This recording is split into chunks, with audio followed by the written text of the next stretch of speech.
இல்லாமல் 27 குழந்தை பெற்றுக்கிறாங்க. எல்லாம் பசி பண்ணி நோஞ்சானா இருக்குது, ஒன்றுமே பண்ண முடியல. ஆத்துக்காரி கொடுங்க உனக்கு இஷ்டம் தான், வேண்டப்பட்டவனாச்சே, தெரிஞ்சவனாச்சே, கிளாஸ்மேட் ஆச்சே, அவன்கிட்ட போய் கேட்டா 27 குழந்தைய வச்சு காப்பாற்ற முடியலையா? அம்மா வேண்டாமா, என்ன சொல்லுவானோ தெரியல, அரண்மனைக்குள்ள விட மாட்டாமா, பெரிய வசதி வாய்ப்பு உள்ளவனாலும் அரண்மனை விடுவான், வேண்டாமா வேண்டாமா, இல்லை இல்லை இல்லை, இதுக்கு மேலே இந்த குழந்தைய என்னால் காப்பாற்ற முடியாது, போன்னு சொல்லிட்டு உசேனருடைய மனைவி கருறான். கேட்கலையுமா, ரைட்டுமா, யாரை வேணாலும் இப்போ ஐயாவை பார்க்கணும், ஐயாவை இந்த ஒரு வேலையை முடிச்சுட்டு அப்புறம் பேசுமா பேசு ஆரஞ்சு வேண்டாமா, அது வாங்கிறதுக்கு தான் நீ ஏன் முதல்ல போய் பார்க்கலாங்கிற என்ற ஒன்றுமே இல்லை. இது அவர் கொடி அவர் வச்சிருக்கேன், இது எடுத்துட்டு போய் கொடுக்குறார். அவருடைய துண்டுகள் முடிச்ச போட்டு ஒரு கை அவர் எடுத்துட்டு கொடுக்குறார். அதான் அவர்கிட்ட கிடைச்சிருச்சு, அவர்கிட்ட கிடைச்சி தான் எடுத்துகிட்டு போக முடியும். ஒரு கூடி அவர் எடுத்துகிட்டு போகிறான், வாயில் போய் சொல்கிறான், இந்த பிச்சைக்காரன் உள்ள விட மாட்டேங்கிறா. அரண்மனையில் கிருஷ்ணபரவாக இருப்பாங்க, மதுராவில் அவ்வளோ பேர் அரண்மனையில் உட்காந்துருக்கார்.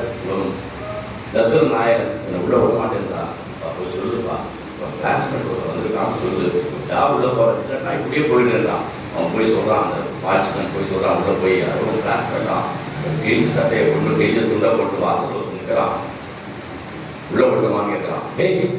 யாரா குஷியல் தானே என் கிளாஸ்மேட், அவனா அப்படின்னு அந்த சிம்மாசனத்தை இறங்கி ஓடி வந்து குஷியலை அழிச்சுட்டு போய் உள்ளே போகிற அந்த சிம்மாசனத்தில் போய், ஏன்னா இதுக்கு என்ன காரணம்னா இதெல்லாம் கதை இல்லை, அன்பு பக்தி இருந்தால் சிம்மாசனம் இல்லை, பிச்சைக்காரன் சிம்மாசனம் கிடைக்கணுன்றதுக்கு இதெல்லாம் நமக்கு உணர்ந்துட்டு ஒரு செய்தி.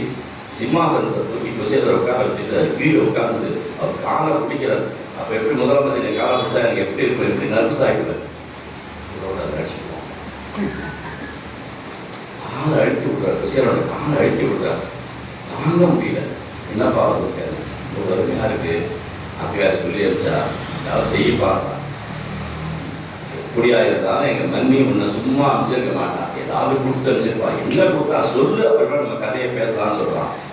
வெக்கப்பட்டு கூனி குறுகி போய் அந்த ஒரு குடி அவருக்கு ஒரு முடிச்சு அவர் எடுத்து கொடுக்குறார்.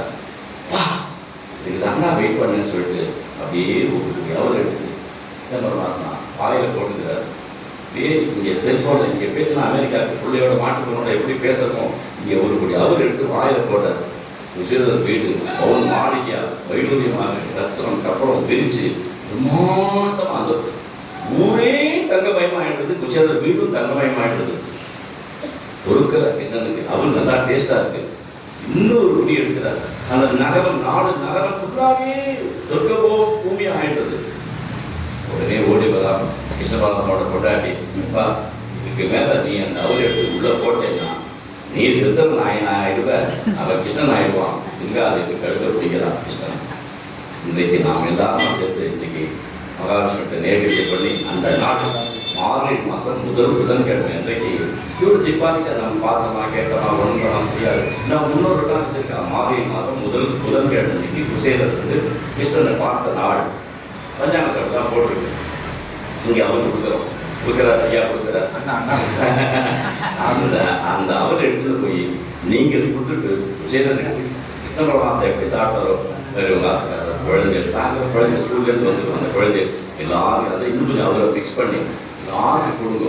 உங்கள் வீடு சொர்க்க பூமியாக இருக்கும், உங்கள் நகரம் நல்லா இருக்கும், நாடு நல்லா இருக்கும், நீங்கள் நல்லா இருக்கும், குழந்தைகள் நல்லா இருக்கும், பக்கத்து வீட்டுக்காரர் எங்கள் வீட்டுக்காரர் இங்கே வந்தவன் கேட்டவன் நின்று பார்த்தவன் உட்காந்து அத்தனை சௌக்கியமாக இருக்கிறதுக்காக கிருஷ்ணபரமாத்மா செய்த லீலை இன்றைக்கு அதை நம்ம கோயிலை கொண்டாடுறோம்.